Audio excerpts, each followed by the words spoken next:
penegakan hukum. Penegakan hukum adalah salah satu upaya untuk menjadikan hukum sebagai pedoman dalam setiap perilaku masyarakat maupun aparat atau lembaga penegak hukum.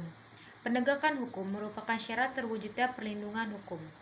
Kepentingan setiap orang akan terlindungi apabila hukum yang mengaturnya dilaksanakan baik oleh masyarakat maupun aparat penegak hukum.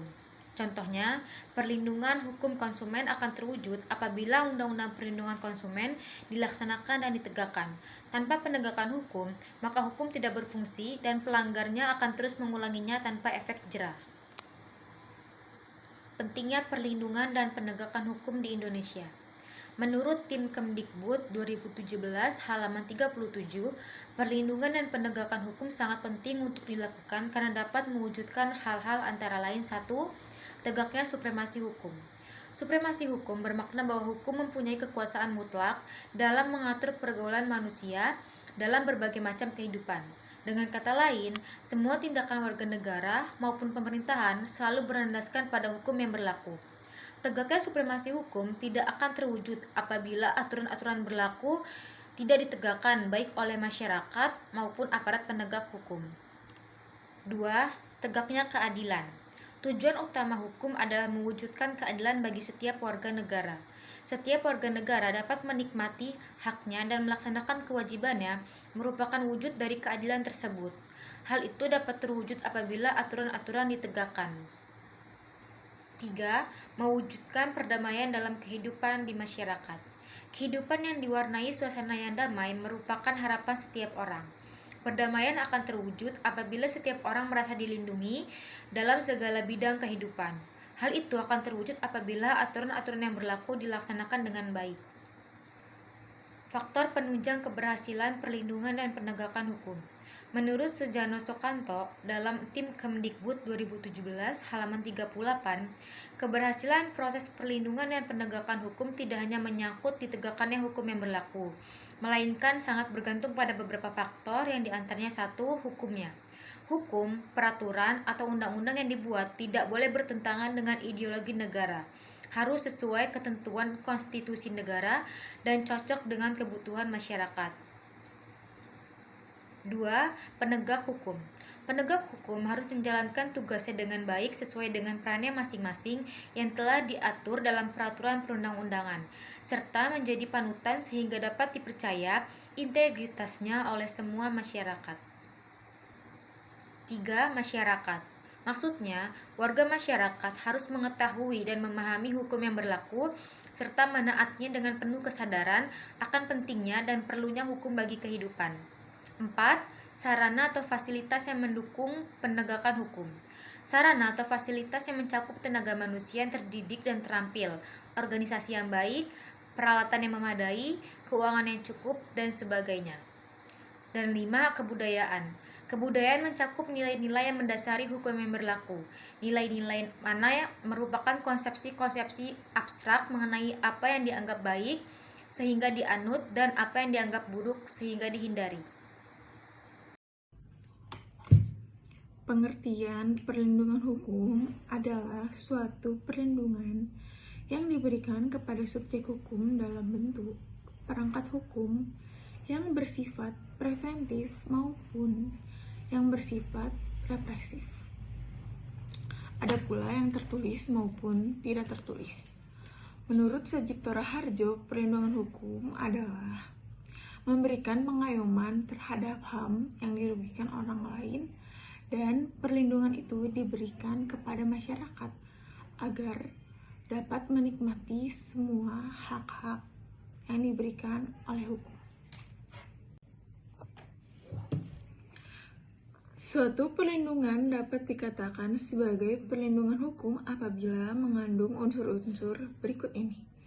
Yang pertama, adanya jaminan perlindungan dari pemerintah kepada warganya. Yang kedua, jaminan kepastian hukum. Yang ketiga, berkaitan dengan hak-hak warga negara.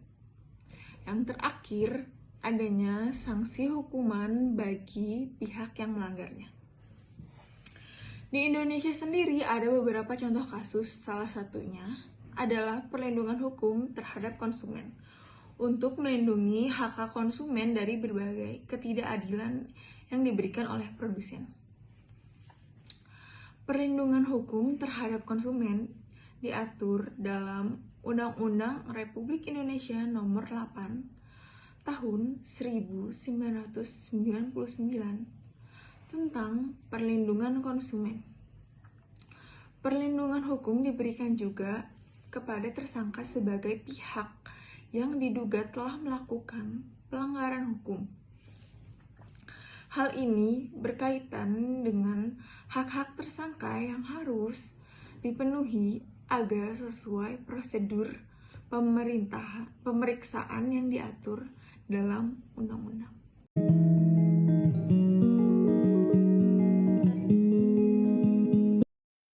Beberapa contoh pelanggaran konstitusi yang ada di Indonesia adalah yang pertama, pembatasan berekspresi dan juga berpendapat. Kalaupun diatur dalam Undang-Undang 1945, tetap saja pada praktiknya ada hal yang membatasi masyarakat untuk berpendapat dan juga berekspresi. Padahal negara kita adalah negara demokrasi, tetapi dalam praktiknya juga masih banyak kebebasan dan juga ekspresi masyarakat yang tidak didengar. Kedua, tidak ada jaminan yang hak asasi manusia, hak untuk hidup, hak kebebasan pemeluk agama, dan juga hak berbicara. Yang ketiga, penyimpangan ideologi. Ideologi Indonesia adalah Pancasila yang sudah dibawa sejak zaman nenek moyang dahulu dan juga sudah ada dalam kehidupan masyarakat sejak turun-temurun. Salah satu contoh penyimpangan ideologi Pancasila yaitu adalah gerakan 30 SPKI.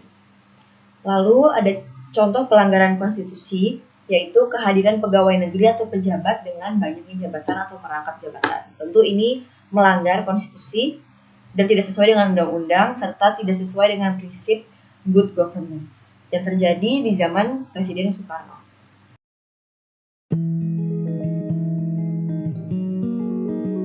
Pengaturan HAM dalam Undang-Undang Dasar 1945 setelah amandemen.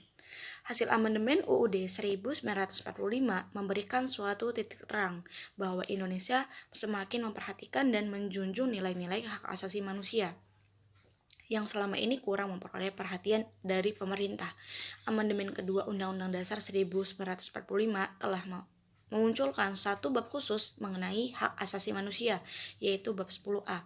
Rujukan yang latar belakangi perumusan bab 10A tentang hak asasi manusia dalam Undang-Undang Dasar 1945 adalah ketetapan MPR nomor 17 MPR 1998. Ketetapan MPR tersebut kemudian melahirkan Undang-Undang nomor 39 tahun 1999 tentang hak asasi manusia. Dalam ketetapan dan undang-undang tersebut mengandung persamaan bahwa hak asasi manusia bukan tanpa batas. Hak asasi manusia bukanlah sebebas-bebasnya, melainkan dimungkinkan untuk dibatasi sejauh mana pembatasan itu ditetapkan oleh undang-undang. Pembatasan tersebut tertuang dalam pasal 28J Undang-Undang Dasar 1945.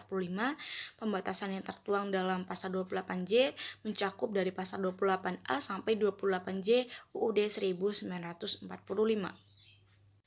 Oleh karena itu, hal yang perlu ditekankan bahwa hak asasi manusia yang diatur dalam Undang-Undang Dasar 1945 tidak ada yang bersifat mutlak, termasuk hak asasi yang diatur dalam pasal 28I ayat 1 Undang-Undang Dasar 1945.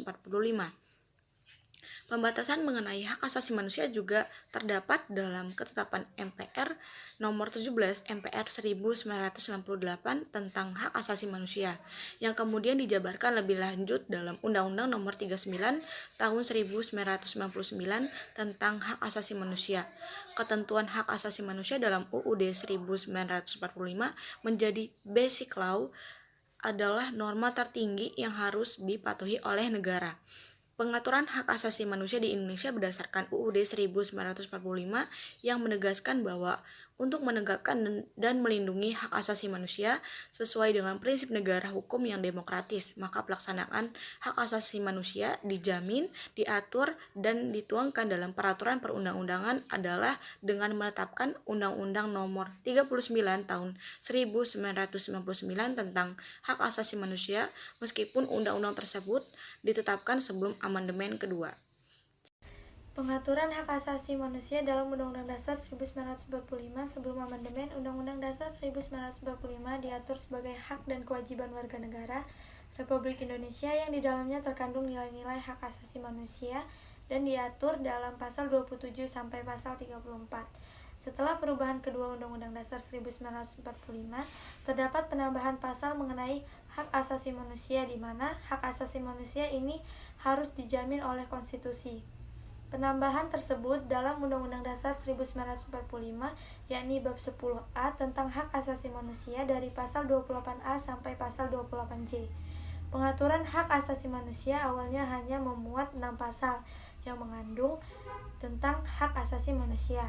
Kemudian mengalami perubahan-perubahan yang sangat signifikan yang kemudian dituangkan dalam perubahan kedua Undang-Undang Dasar 1945 pada bulan Agustus tahun 2000.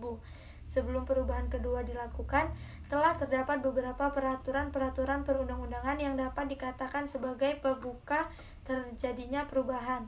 Ketentuan itu diantara lain Ketetapan MPR nomor 17 tahun 1948 tentang hak asasi manusia, Ketetapan MPR nomor 4 tahun 1999 tentang GBHN, serta Undang-Undang nomor 39 tahun 1999 tentang hak asasi manusia.